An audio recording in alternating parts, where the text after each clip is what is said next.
తనకు తెలియని జపములు జరిపినదా మురళీ సఖీ వెనుకటి బ్రతుకున చేసిన పుణ్యమిదా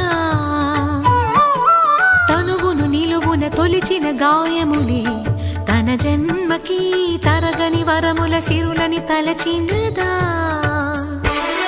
కృష్ణ